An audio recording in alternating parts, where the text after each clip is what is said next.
Commerce de proximité.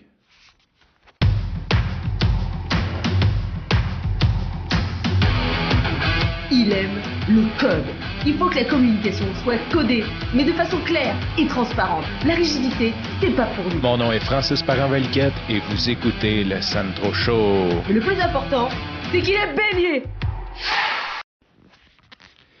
Aujourd'hui, date de l'enregistrement 21 décembre 2024. Et qui dit 21 décembre dit premièrement le début de l'hiver.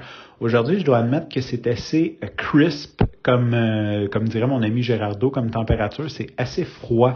Ça fait quelques jours qu'il fait froid et j'apprécie beaucoup maintenant cette saison qui est l'hiver. Mais ce n'est pas seulement l'hiver. Mon oncle m'a texté pour me dire bon solstice. Donc, c'est la journée, c'est le solstice d'hiver, c'est la journée la plus courte de l'année. Ce qui veut dire qu'à partir de demain, les journées vont rallonger. Comme la chanson de François Pérusse, les journées rallongent, les journées rallongent, les journées rallongent, oh yeah, pidou yeah! Dire que pour les 6 prochains mois, je sais que c'est pas tout à fait linéaire et exact, là, mais on va prendre 1 minute de plus tous les jours, le matin et le soir, pour finir le 21 juin à la journée la plus longue, le solstice d'été, avec une journée qui commence d'ensoleillement, qui commence comme à 5h30 le matin et qui finit vers 21h30 le soir. À la hauteur de Montréal, parce que ça dépend où tu te situes versus l'équateur.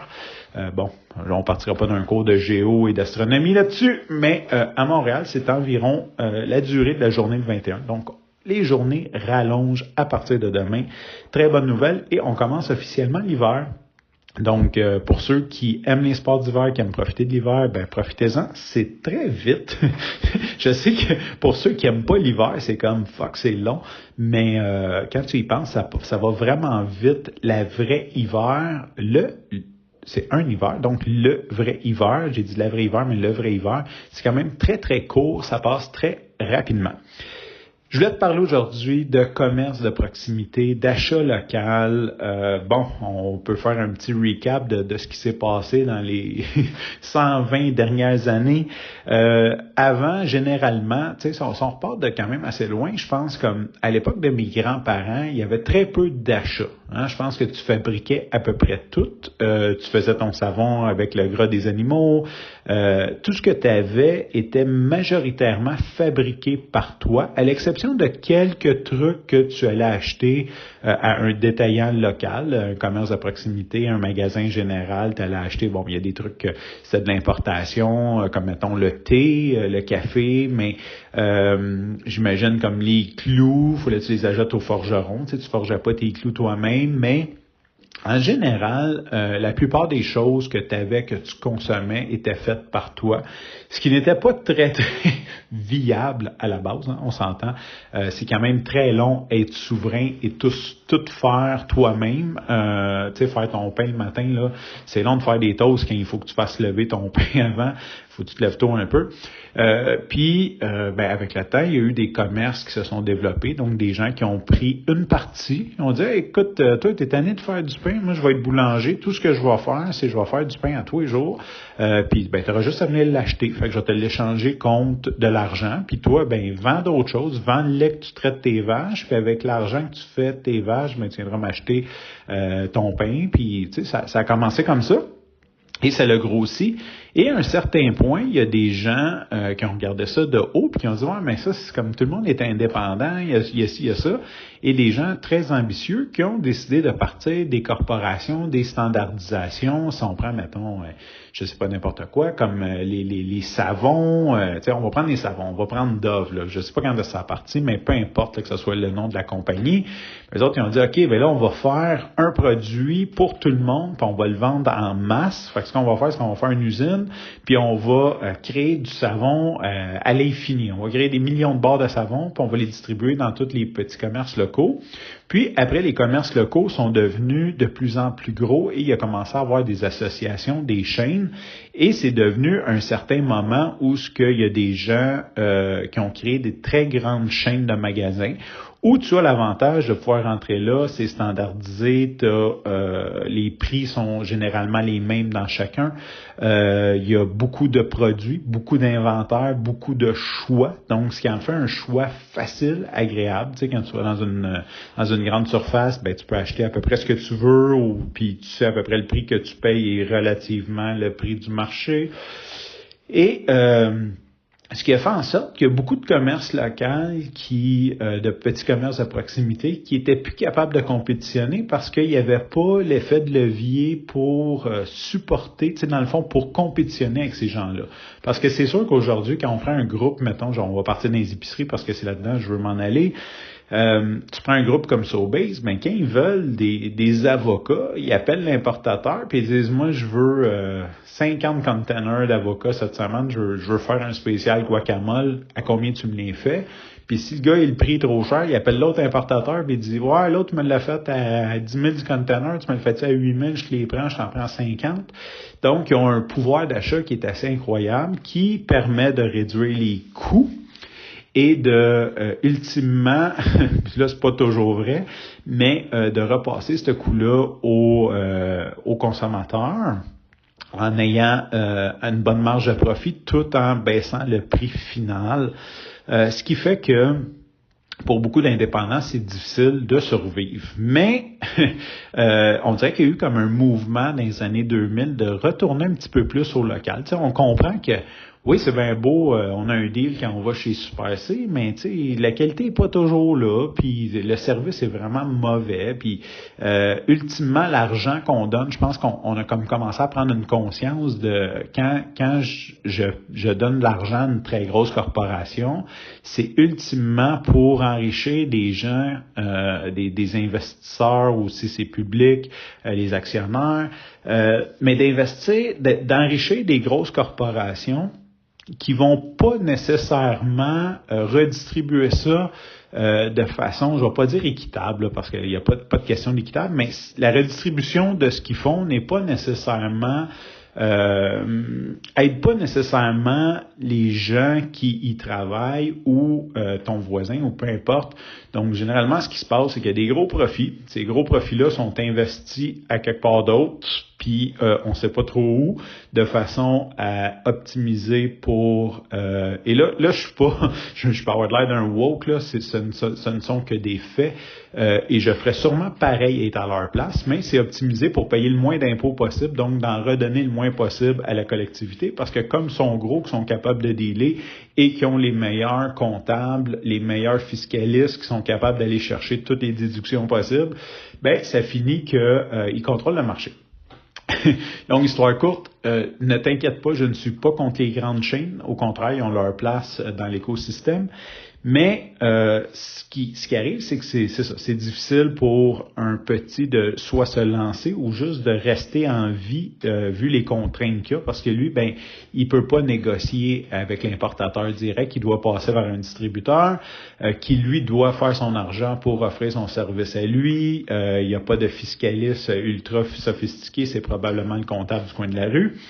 Mais ultimement, ce commerçant-là désire apporter de la valeur. Et comment qu'il apporte cette plus-valeur-là? C'est en étant proche de son marché, en offrant un meilleur service.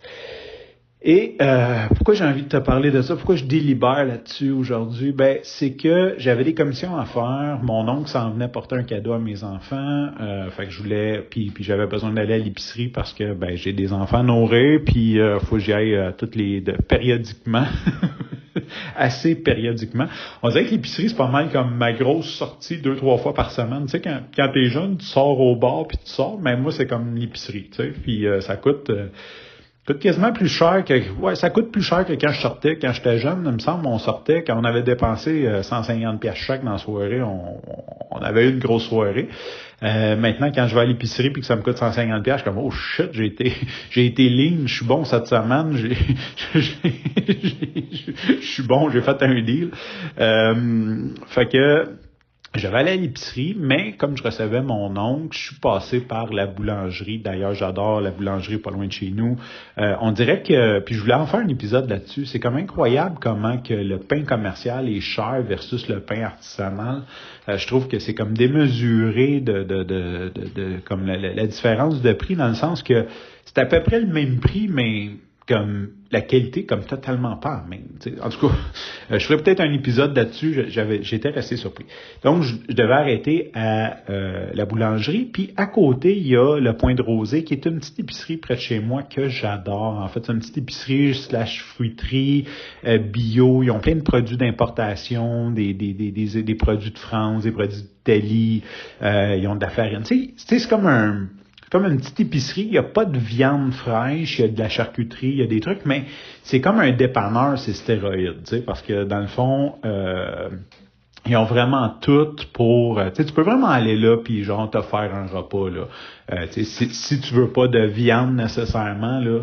Donc c'est vraiment un endroit que j'aime, puis on voit que les gens qui y travaillent, le propriétaire, les employés, ben ils sont gentils, sont dédiés, tu sais, ils ont toujours le sourire, puis ultimement, si on regarde ça de loin, c'est un service qu'il nous offre au quartier. Tu sais, s'il est pas là, nécessairement, OK, mais les épiceries près de chez moi, ça se fait à pied, mais sont comme à plus d'1 kilomètre, mettons. Là. Fait que c'est toujours 15-20 minutes-ish de marche.